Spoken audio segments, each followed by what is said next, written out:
بسم اللہ الرحمن الرحیم۔ السلام علیکم دوستو، آپ دیکھ رہے ہیں پاک ٹیلنٹ 92۔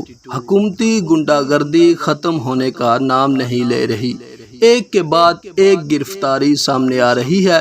سب سے پہلے حکومت نے علامہ سعد حسین رضوی کو گرفتار کروایا، جس کے بعد علامہ فاروق الحسن کو گرفتار کیا گیا اور اس کے بعد انجینئر حفیظ اللہ کو بھی اریسٹ کیا گیا اور ان کے بعد غلام غوث بغدادی صاحب کو اریسٹ کیا گیا۔ اور ابھی یہ خبر سامنے آ رہی ہے کہ تحریک لبیک پاکستان کے مرکزی امیر پیر سید ظہیر الحسن شاہ کو گرفتار کر لیا گیا ہے۔ جی ناظرین، سب سے بڑی خبر یہ ہے کہ تحریک لبیک پاکستان کے مرکزی امیر پیر سید ظہیر الحسن شاہ کو گرفتار کر لیا گیا ہے۔ جیسے ہی وہ عدالت میں پہنچے، پولیس کی جانب سے ان کو اریسٹ کیا گیا۔ آپ جانتے ہیں کہ اس کے پیچھے کس کا ہاتھ ہے، تو مزید اپڈیٹ کے لیے ہمارے اس چینل کو سبسکرائب ضرور کریں، ویڈیو کو زیادہ سے زیادہ شیئر کریں تاکہ حکومتی غنڈہ گردی بے نقاب ہو سکے۔ اللہ حافظ۔